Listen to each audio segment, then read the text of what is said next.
बिस्मिल्लाहिर्रहमानिर्रहीम। अस्सलाम वालेकुम एवरीवन। मैं हूं आपका मेज़बान मोहम्मद उसामा खालिद। उम्मीद करता हूं कि आप सब खैरियत से होंगे और आकिफ सीरीज़ की एक और नई किस्त एपिसोड नंबर 11 की अपडेट्स के साथ मैं आपकी खिदमत में दोबारा हाज़िर हूं, जहां पे मैंने एपिसोड का लिंक ऑलरेडी डिस्क्रिप्शन में ऐड कर दिया है, जहां से आप जाकर फ्री में एपिसोड इंग्लिश सबटाइटल्स में देख सकते हैं। आज की किस्त में भी काफ़ी हालात व वाक़यात हुए। जैसा कि आपको मालूम है कि पिछली एपिसोड के एंड में आकिफ बे और सनूसी बे जर्मनी से वापस आए थे, यानी कि ऑस्ट्रिया से, मतलब जर्मनी से ऑस्ट्रिया चले गए थे और ऑस्ट्रिया से वापस आए थे। और इस एपिसोड के स्टार्ट में वो अपनी बीवी से बात कर रहे होते हैं, तभी उनके दरवाजे पर दस्तक होती है और एक दफ़ा फिर हुकूमत की तरफ से उनको एक नए फ़र्ज़ की मतलब उनको सौंपा जाता है और सनूसी बे एक दफ़ा फिर उनके सफ़र के लिए मुंतज़िर होते हैं और उनको इस दफ़ा अरब की ज़मीनों में जाने के लिए कहा जाता है, जहां पर उन्होंने अरब के कबाइल जो कि उस वक़्त उस्मानियों से अलग होकर मुखालफ हो रहे थे, तो उनसे बात करनी थी। और इस बारे में आकिफ बे का कहना था कि मेरी बीवी हामला है, तो मुझे उनसे मशवरा लेना एक दफ़ा ज़रूरी है। दूसरी जानब अगर बात की जाए उमर रज़ा बे की, तो आकिफ बे की बेटी जमीला और उमर रज़ा बे आपस में इंटरेस्टेड होते हैं और इसीलिए वो इसी हवाले से बातचीत भी कर रहे होते हैं, जबकि पहले वो खुल के बात नहीं कर पाते उमर रज़ा बे, लेकिन बाद में वो उनको शादी की पेशकश भी कर देते हैं कि क्या आप मेरे साथ शादी करना चाहेंगी। और इस बात पे जमीला जो है वो काफ़ी खुश भी होती हैं और इसी तरह वो इस बात को लिए हुए अपने घर की जानब चली जाती हैं। जहाँ पे अगर बात की जाए आकिफ बे की, तो वो एक दफ़ा फिर इस्मत खानम यानी कि अपनी बीवी से एक दफ़ा बात कर रहे थे कि मैं एक दफ़ा फिर एक सफ़र पे जाने वाला हूँ, जबकि इस्मत खानम जैसा कि आपको मालूम है कि हामला है, तो वो उनको अभी इन हालात में दोबारा एक दफ़ा एक बात करती हैं। लेकिन आकिफ पे जैसा कि आपको मालूम है, वो अगर मुल्क के लिए कहीं भी जाना पड़े, किसी भी फ़र्ज़ के लिए जाना पड़े, वो नहीं रुकते और इसीलिए वो फ़ैसला कर चुके थे कि उन्होंने जाना ही जाना है। लेकिन तब ही उनकी जो बेटी हैं जमीला खातून या जो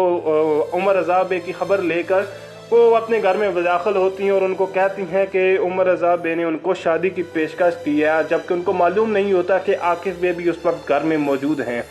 खैर, आकिफ बे उनको बिठाकर वहाँ पे बातचीत करते हैं और उनको कहते हैं कि उमर रज़ा बे भी काफ़ी मुझसे ज़्यादा इम्प्रेस्ड हैं, तो वो भी मेरे जैसा बनने की कोशिश करते हैं और हो सकता है मुस्तकबिल में वो भी कभी इसी तरह मेरी तरह सफ़र पर निकल जाएं, तो क्या आप उनका साथ दे पाएंगी। और इसी तरह की बातों के बाद यानी कि शादी के करार के बाद वो अपने जो सफ़र पे रवाना हो जाते हैं, यानी कि अरब की जानब। और वहाँ पे वो जो कबाइली सरदार हैं उनसे उनकी बातचीत होती है और उनसे वो बातचीत करते हैं कि अगर आप आज उस्मानिया सल्तनत से अलग हो जाते हैं या जैसे भी वो उनको कायल करने की अपनी बातों से कोशिश कर सकते थे, उन्होंने बात की। लेकिन उसके बाद जो है कबाइली जो सरदार थे उन्होंने पीछे से अपने बंदों को हुक्म दिया हुआ था कि वो बंदूक उन पे तान लें, क्योंकि उनको लगता था कि ज़्यादातर जो कासद या काफ़िले इस तरफ अब अरब की तरफ आ रहे हैं, उस टाइम पे वो ज़्यादातर जो है वो उस्मानियों से अलग करने के लिए हैं। लेकिन जब उनको पता चला कि आकिफ बे इस मकसद से आए हैं, तो एक दफ़ा फिर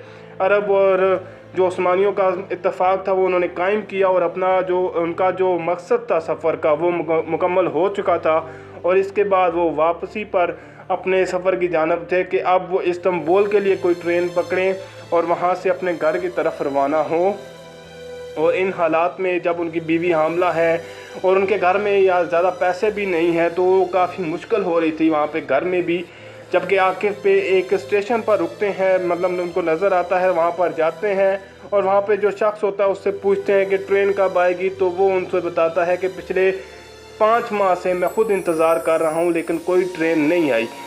तभी उनको एक टेलीग्राम भी नज़र आता है और वो उस टेलीग्राम की मदद से अपने सल्तनत उस्मानिया में ख़बर पहुँचाते हैं कि उन्होंने वहाँ पर अपना फ़र्ज़ मुकम्मल कर लिया है। जबकि दूसरी जानब अगर बात की जाए मुमताज़ की, तो वो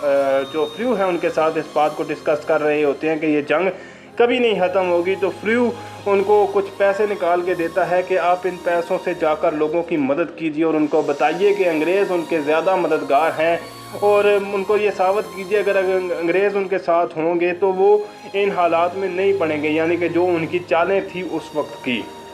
दूसरी जानब आकिफ बे की सिबिल रशाद एक दफ़ा फिर बंद हो जाती है और एक दफ़ा फिर मतलब वो उमर रज़ा बे, अशरफ अतीब बे और वहीं पे मैगज़ीन के दफ्तर में बैठकर बातें कर रहे होते हैं कि इस तरह के आकिफ बे जब हुकूमत के लिए इस तरह के वज़ाइफ यानी कि कामों जो उनके वजीफ़े दिए जा रहे हैं वो पूरे कर रहे हैं, और इसी तरह आकिफ बे की कुछ कहानियाँ भी सुनाई जाती हैं जिस पे वो मुस्कुरा रहे होते हैं। और एक दफ़ा फिर जमीला खातून वहाँ पे आती हैं और उनको बताती हैं कि हमें कुछ मदद की ज़रूरत है, यानी कि हमारे घर में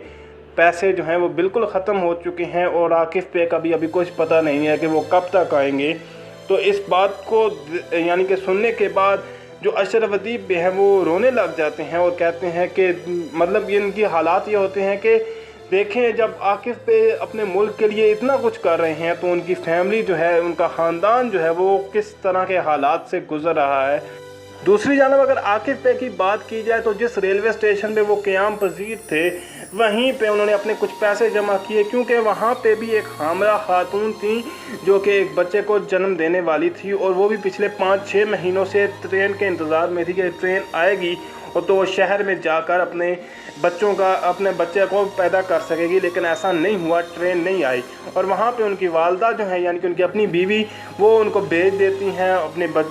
फरीदा को कि एक दफ़ा आप जाएँ और बेदिया और हो सकता है जो सुहेला है वो तो नए बच्चे की पैदाइश पे हमारे घर आ जाएँ, हालांकि मुमताज़ नहीं आएगा। तो फरीदा अपने माँ के कहने पर एक दफ़ा कोशिश करने के लिए उनके घर चली जाती हैं और उनको दावत देती हैं, लेकिन आगे से मतलब अगर मैं मुमताज़ की बात करूं तो मुमताज़ का रवैया इस तरह का था कि अब जैसा कि मेरे मुंह से भी अल्फाज नहीं निकल रहे कि बंदा इंसान को भिखारी की तरह उसने इस तरह से फरीदा को ट्रीट किया और उसको मुंह पे आगे सामने पैसे फेंक दिए कि जाओ ये पैसे ले जाओ, हो सकता है तुम्हारी कुछ मदद करे। और इस तरह के हालात उस वक़्त आकिफ बे के ख़ानदान जो है वो इससे गुज़र रहा था, जबकि आकिफ बे उस वक्त भी हुकूमत के दिए गए वजीफ़े को पूरा करने की कोशिश कर रहे थे। और ट्रेन के इंतज़ार में उनको एक पैगाम भी मौसूल हुआ जहाँ पे ये लिखा हुआ था कि चनाक किले में जंग रुक चुकी है और जो बरतानिया के यानी ब्रिटिश फ़ौजी हैं यानी कि जहाज़ हैं वो पीछे जा रहे हैं। और उसी दौरान जो उनकी जो घर में एक बच्चा पैदा हुआ जिसके बारे में आकिफ बे ने पहले ही बता दिया था कि उनका नाम ताहिर रखना है, और उसी रेलवे स्टेशन पे भी उसी टाइम पे उस औरत का बच्चा पैदा हुआ जो कि आकिफ बे ने खुद मतलब उसका ऑपरेशन किया और वो बच्चा पैदा करने में उनकी मदद की। और इस तरह से यानी कि उन्होंने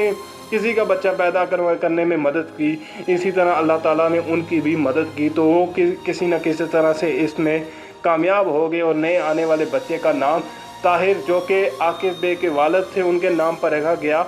और उनको फिर वो पैगाम भी मौसूल हो चुका था कि उनके घर में बेटा पैदा हुआ है। और यानी कि दूसरी खबर भी जाए कि चनाक किला में जो जंग है वो भी रुक चुकी है, लेकिन जो उनके साथी थे उनके घर भी बच्चा पैदा होने वाला था, लेकिन वो जो है वो अल्लाह की रज़ा से वो वफ़ात पा गया, जिस पे वो काफ़ी अफसरदा थे। लेकिन वो आकिफ बे को कह रहे थे कि आप जो है वो लिखें, यानी कि आप किताब में यानी शायर शेर लिखें ताकि ये कौम जो है वो जाग सके और इस तरह से आप मेरी बातों पर अफसरदा ना हो। तो फिर उसके बाद आकिफ बे इस तरह से अपने ट्रेन के इंतज़ार में रेलवे में बैठे हुए होते हैं और वहीं पे वो कुछ लिखने लग जाते हैं और वहीं पे एपिसोड का भी एंड हो जाता है। नहीं मालूम था आकिफ बे को कि कब तक नई जो ट्रेन है वो आएगी और कब तक वो अपने घर तक पहुंचेंगे। तो देखते हैं अगली किस्त में क्या होने वाला है। काफ़ी इमोशनल स्टोरी होती जा रही है। मिलते हैं नई अपडेट्स के साथ बहुत जल्द। इजाज़त दीजिए, अल्लाह हाफिज़।